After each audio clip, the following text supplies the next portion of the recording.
नमस्कार। हिंदी साहित्य की कक्षा में आपका स्वागत, अभिनंदन।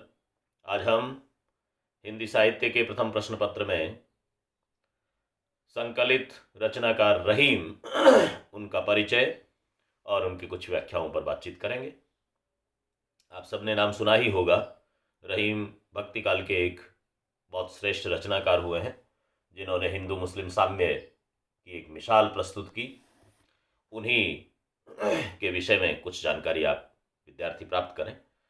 रहीम का पूरा नाम अब्दुल रहीम खान खाना था तथा ये अकबर के नवरत्नों में एक थे।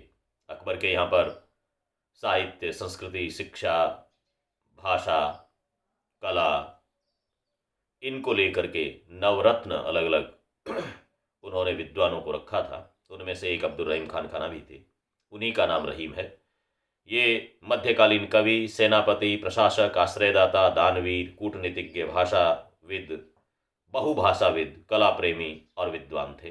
कई सारे विरुद्ध इनके साथ में जुड़ते हैं। भारतीय सामासिक संस्कृति के अनन्य उपासक और सभी संप्रदायों के प्रति समादर भाव से सत्यनिष्ठ साधक थे।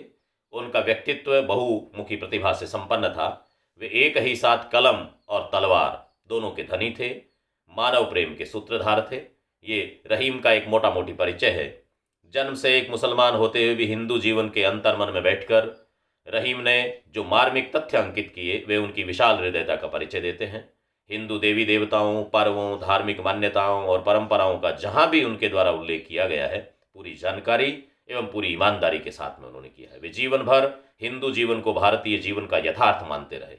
रहीम ने काव्य में रामायण, महाभारत, पुराण एवं गीता जैसे ग्रंथों के कथानकों को उदाहरण के लिए चुना है और लौकिक जीवन व्यवहार पक्ष को उसके द्वारा समझाने का प्रयत्न किया है, जो भारतीय संस्कृति की वर झलक को पेश करता है। हमारे विद्यार्थी रहीम को पढ़ते समय इन सब चीज़ों पर ध्यान देंगे कि रहीम का साहित्य किस तरह से हमें उत्तम जीवन की प्रेरणा देता है। इनका जन्म संवत 1613 यानी ईस्वी सन 1556 17 दिसंबर लाहौर में हुआ। संयोग से उस समय हुमायूं मुगल बादशाह सिकंदर सूरी के आक्रमण का प्रतिरोध करने के लिए सैन्य के साथ में लाहौर में मौजूद थे। वहीं पर इनका जन्म हुआ। रहीम के पिता बैराम खां 13 वर्षीय अकबर के शिक्षक और अभिभावक थे। यानी अकबर छोटी उम्र में राजा बने थे, और जब छोटी उम्र में राजा बनते हैं तो उनका कोई न कोई संरक्षक रहता है। जब तक वो बालिग नहीं हो जाए, वयस्क नहीं हो जाए, तब तक उनके राजा को भी संरक्षक की आवश्यकता होती है। तो बैराम खां जो रहीम के पिता थे, वो अकबर के संरक्षक थे, अभिभावक थे। बैराम खां खाने खाना की उपाधि से सम्मानित थे। ये बड़ी प्रतिष्ठित उपाधि उस समय में हुआ करती थी। वे हुमायूं के साढ़ू और अंतरंग मित्र थे। रहीम की मां वर्तमान हरियाणा प्रांत के मेवाती जमाल खां की सुंदर एवं गुणवती कन्या सुल्ताना बेगम थी। जब रहीम 5 वर्ष के ही थे, तब गुजरात के पाटण नगर में सन 1561 में उनके पिता बैराम खां की हत्या कर दी गई। ये राज दरबारों में, उस समय के राजे रजवाड़ों में चलता ही रहता था, कब किसकी हत्या हो जाए, कब किसको मार दिया जाए। और उसके बाद में बच्चों का लालन पालन आसपास वाले रिश्तेदारों द्वारा किया जाता था। रहीम का पालन पोषण अकबर ने अपने धर्मपुत्र की तरह किया। शाही खानदान की परंपरा अनुसार रहीम को मिर्जा खां का खिताब दिया गया। रहीम ने बाबा जंबूर की देखरेख में गहन अध्ययन किया। शिक्षा समाप्त होने पर अकबर ने अपनी धाई की बेटी माहबानो से रहीम का विवाह कर दिया। इसके बाद रहीम ने गुजरात, कुंभलनेर, उदयपुर आदि युद्धों में विजय प्राप्त की। ये बैराम खां पहले अब्दुल रहीम खान खाना, बैराम खां के पुत्र, ये पहले सेना नायक के रूप में अकबर की सेना में रहे हैं, इसलिए कई सारे विरुद्ध इनके साथ में हैं। इस पर अकबर ने अपने समय की सर्वोच्च उपाधि मीर अर्ज मुगल सल्तनत के दौरान एक बड़ी उपाधि थी। रहीम को इससे विभूषित किया गया अकबर के द्वारा। अकबर के दरबार को प्रमुख पदों में से एक मीर अर्ज का पद था। मीर अर्ज रहीम को बनाया गया, और इस पद के विषय में हम जब जानकारी लेते हैं तो मिलता है कि यह पद पाकर कोई भी व्यक्ति रातों रात अमीर हो जाता था, क्योंकि यह पद ऐसा था जिससे पहुंचकर ही जनता की फरियाद सम्राट तक पहुंचती थी। यानी सम्राट के और जनता के बीच में कड़ी का काम करता था, सेतु का काम करता था मीर अर्ज का पद। तो रहीम मीर अर्ज बने। जनता की फरियाद सम्राट तक पहुंचना और सम्राट के द्वारा लिए गए फैसले उसी के माध्यम से फिर जनता तक पहुंचना, ये ऐसा पद था। इस पद पर हर 2-3 दिन में नए लोगों की नियुक्ति हुआ करती थी। सम्राट अकबर ने इस पद का कामकाज सुचारू रूप से चलाने के लिए अपने सच्चे और विश्वास पात्र अमीर रहीम को मुस्तकिल मीर अर्ज कर दिया। यह निर्णय सुनकर सारा दरबार सन्न रह गया कि भी लगातार यही रहेंगे। 2-3 दिन बाद में बदलते थे, लेकिन जब रहीम को लगातार इस पद पे नियुक्त कर दिया अकबर ने, ऐसी घोषणा की, तो सारे लोग सोचने लगे इस पद पर आसीन होने का मतलब था कि वह व्यक्ति जनता एवं सम्राट दोनों में समान रूप से विश्वसनीय है। जनता भी उस पर उतना ही भरोसा करती है, तो सम्राट भी उस पर इतना भरोसा करता है। सन 1584 में अकबर के की ने रहीम को खाने खाना की उपाधि से सम्मानित किया। बैराम खां जो रहीम के पिता थे, उनको भी खाने खाना की उपाधि थी, रहीम को भी मिली। रहीम का देहांत 71 वर्ष की उम्र में 1 अक्टूबर 1627 को हुआ। रहीम को उनकी इच्छा के अनुसार दिल्ली में ही उनकी पत्नी के मकबरे के पास ही दफनाया गया। यह मज़ार आज भी दिल्ली में मौजूद है।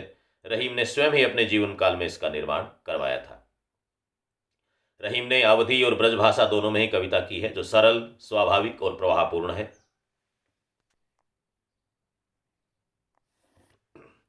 उनके काव्य में श्रृंगार, शांत एवं हास्य रस मिलते हैं।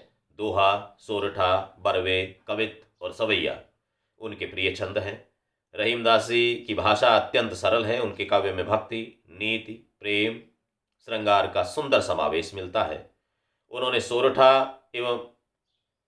एवं अन्य छंद, दोहे और सोरठे तो हैं ही हैं, का प्रयोग करते हुए अपनी काव्य रचनाओं को विशिष्ट बनाया है। ब्रज भाषा में अपनी खूब सारी रचनाएं उनकी है। ब्रज का रूप अत्यंत व्यावहारिक, स्पष्ट एवं सरल है। रहीम के यहाँ पर तद्भव शब्दों का अधिक प्रयोग किया है। ब्रज भाषा के अतिरिक्त इन्होंने कई अन्य भाषाओं का प्रयोग अपनी काव्य रचनाओं में किया है। अवधि के ग्रामीण शब्दों का प्रयोग भी रहीम के रचनाओं में मिलता है। अधिकतर काव्य रचनाएं मुक्तक शैली में हैं, जो कि अत्यंत ही सरल और बोधगम्य है। रहीम की कुल 11 प्रसिद्ध रचनाएं हमें मिलती हैं। उनमें रहीम दोहावली, बरवे, नायिका भेद, मदनाष्टक, रास पंचाध्यायी, नगर शोभा आदि उल्लेखनीय है। ये रहीम का परिचय हमारे विद्यार्थी जाने। कुछ दोहों का जो आपके पाठ्यक्रम में लगाएंगे उनका रसास्वादन भी हम करते हैं। दोहे आपके पाठ्यक्रम में संकलित रहीम के इन 20 दोहों में से आज हम 5 दोहों का अध्ययन करेंगे। 5-5 करके अगले 3-4-5 दिन में अध्ययन कर लेंगे। पहला दोहा देखें। रहीम के दोहे जीवन जगत से जुड़े हुए दोहे हैं, जो हमें दैनंदिन व्यवहार में सीख देते हैं कि हम किस तरह का काम करें, किस तरह से व्यवहार करें।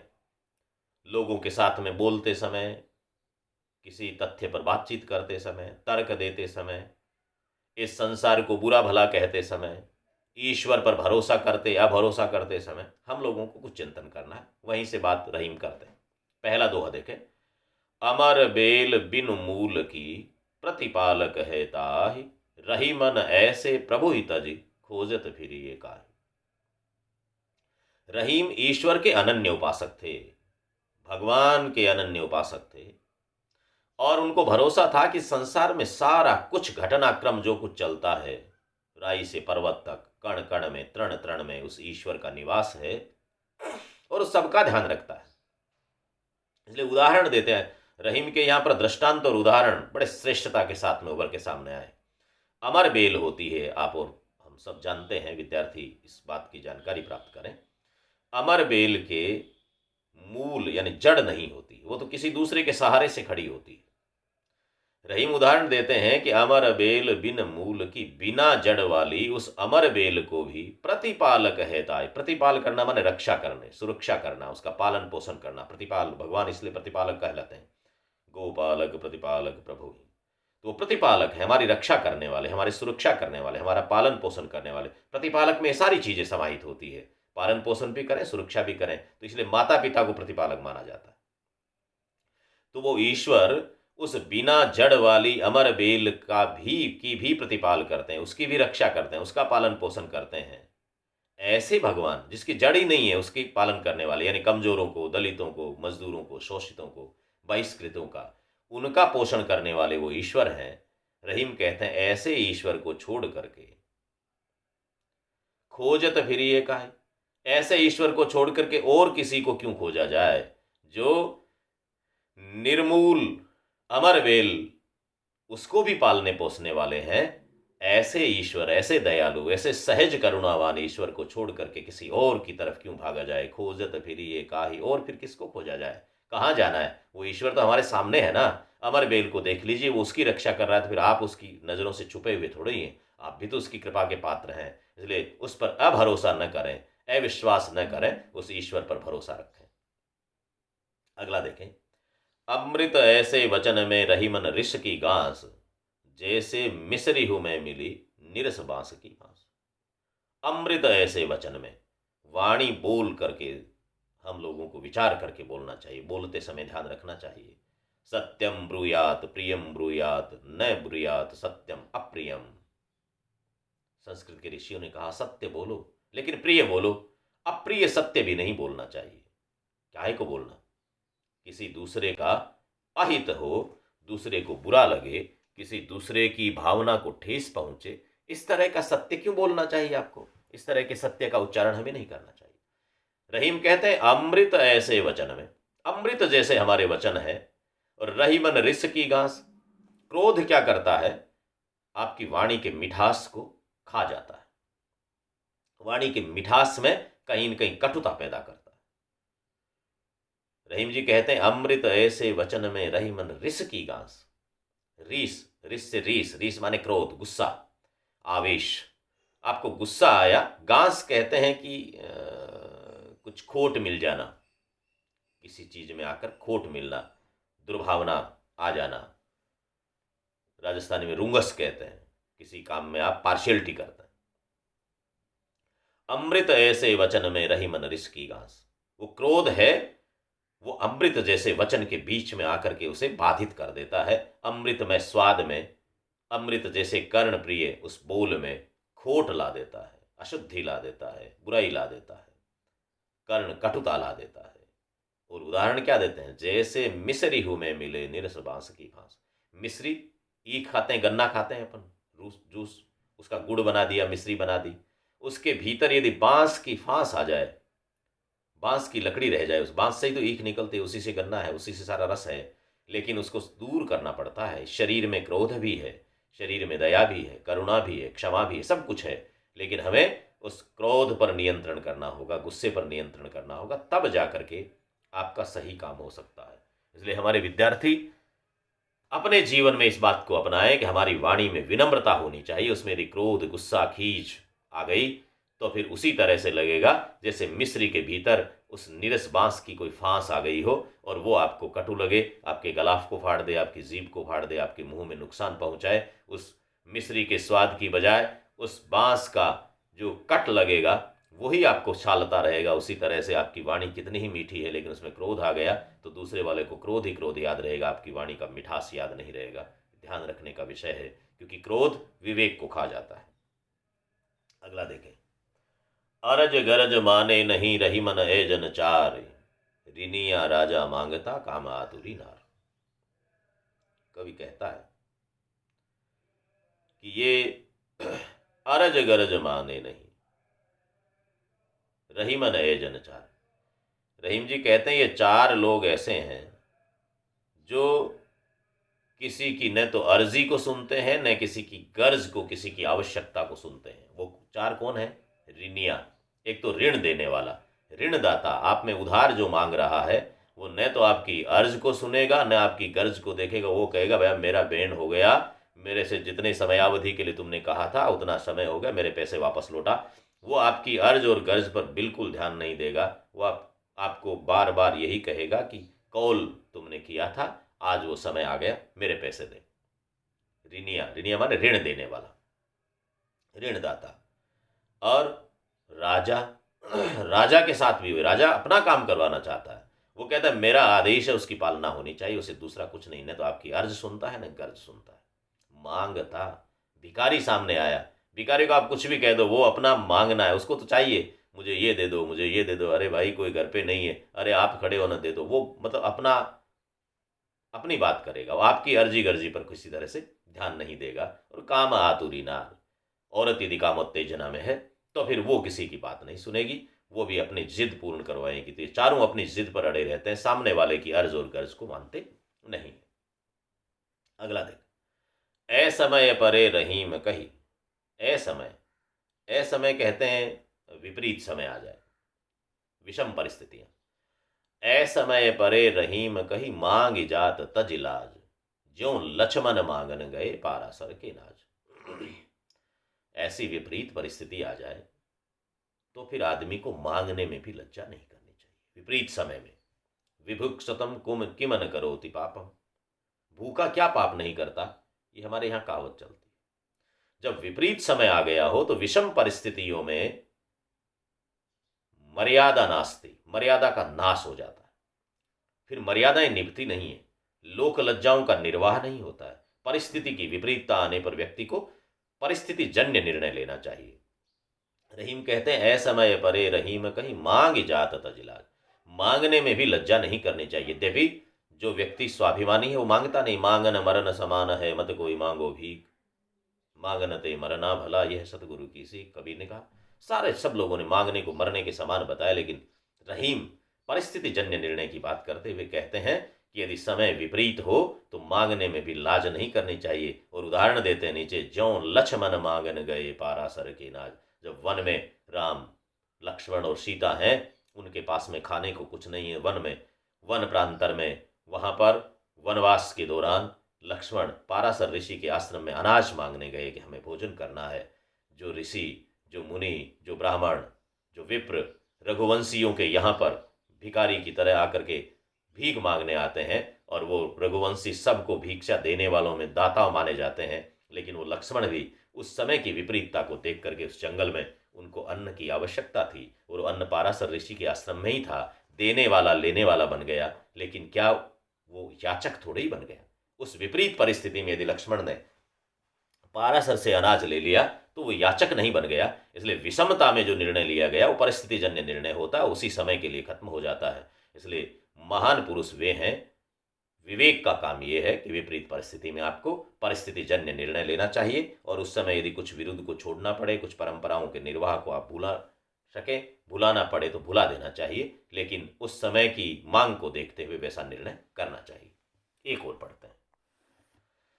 आदर घटे नरेश ढिग, बसे रहे कछु नाहि, जो रहीम कोटिन मिले, धिग जीवन जग माहि।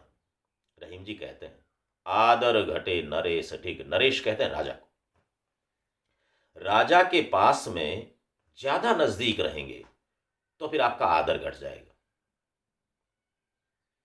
जितना अधिक बड़े लोगों के जितना आप नजदीक रहोगे आपका आदर घट जाएगा। राजा के ज्यादा नजदीक नहीं रहना चाहिए। आदर घटे नरेश ढिग, राजा के ज्यादा पास में रहने से आपका सम्मान कम हो जाता है। बसे रहे कछु नाहि, और यदि उसके साथ में आप रहे तो मिलने वाला कुछ भी नहीं है।